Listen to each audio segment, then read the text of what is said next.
A new open-source desktop AI is getting framed as something much bigger than another chat window. The claim is simple, but loud. OpenHuman is a personal AI superintelligence that lives on your laptop.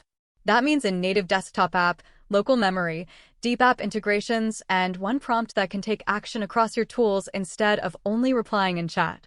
So this video is not going to pretend the claim is proven just because the post sounds exciting. We are going through the public source trail, the original X post, the real attached clip, the official landing page, the GitHub repo, and the docs. By the end, you should know what OpenHuman actually proves today, what is still a product claim, and whether this is worth a full clean install test next. First, the source clip matters. It is not a live desktop walkthrough. It is a 30-second GitHub walkthrough.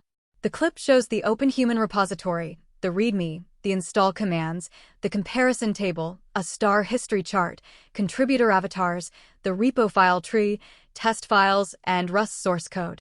That is still useful proof. It tells us this is not just a landing page with a nice headline. There is a public repo, visible release activity, and a real codebase behind the marketing. But it does not prove the installed app experience. It does not prove that integrations work smoothly. It does not prove that the memory system behaves well in daily use. Keep that boundary clear. The official landing page keeps the pitch very direct. OpenHuman is your personal AI superintelligence. Private, simple, and extremely powerful. The page pushes 6 main ideas. 1 subscription instead of juggling providers.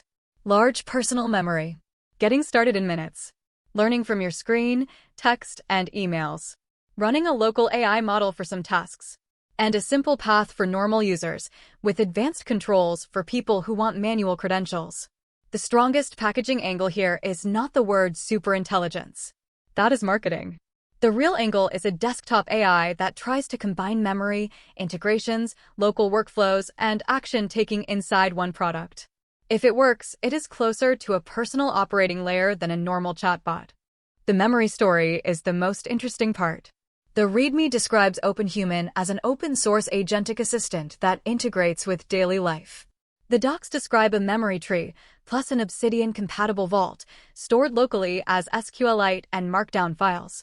The product claim is that your documents, chats, emails, and integration sync results get canonicalized into chunks, scored, and folded into summary trees that the agent can query later. Then integrations become the second half of the story. The docs claim one-click OAuth access to more than 118 third-party services, including Gmail, Notion, GitHub, Slack, Stripe, Calendar, Drive, Linear, and Jira. The auto-fetch docs say a scheduler checks active integrations every 20 minutes and pulls fresh data into memory. That is the difference between a chatbot that waits for a prompt and an assistant that already has context when you ask. This is also where the product gets ambitious. The more sources it connects, the more useful the memory can become, but the harder privacy, permissions, sync reliability, and retrieval quality become. The privacy story is more nuanced than the headline. The landing page says private, and the docs say the memory of your life lives on your machine. Specifically, the docs say the local SQLite memory tree, the Markdown Obsidian vault, and audio buffers stay under your control. They also say the OpenHuman backend handles the things that need brokering, like LLM calls, OAuth tokens, and search proxying. That matters. This is not the same as saying every task runs fully offline. The local AI docs are explicit. Optional Olema support is meant for memory embeddings, summary tree building, and background loops.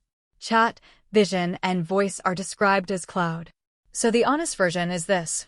OpenHuman appears to be local first for memory artifacts and some background intelligence, but still cloud connected for several high-value capabilities. That is not automatically bad. It just needs to be explained clearly. Now the repo credibility check. The verified GitHub API data shows the repo is tinyhumansize/OpenHuman. It is GPL licensed. At review time, it had 811 stars, 116 forks, and a latest release tagged v0.53.22, published on May 9, 2026. The language breakdown is mostly Rust and TypeScript. That fits the shape of a desktop app with a native core and web-based interface. The repository tree also contains app components for memory, OAuth, screen intelligence, voice panels, settings panels, tests, scripts, and docs. The source clip also shows test files around agent building, memory loading, retrieval, calendar grounding, live routing, memory graph sync, and screen intelligence. This is the part that moves OpenHuman out of pure hype territory. The claims still need testing, but the public codebase has enough surface area to justify a real hands-on review. So here is the clean verdict. What is proven? There is a public GPL repo, official docs, a real landing page, release activity, a Rust and TypeScript codebase, visible tests, memory docs, integration docs, local AI docs, privacy docs, and the original source clip. What is not proven yet? The first run experience, the actual desktop user interface, integration reliability, pricing details, local model hardware requirements, and whether one prompt can really complete useful work across a user's tools. That is the video OpenHuman deserves next, a clean install, from download to first useful workflow, with the first failure included instead of hidden. If you want that setup test, say it in the comments.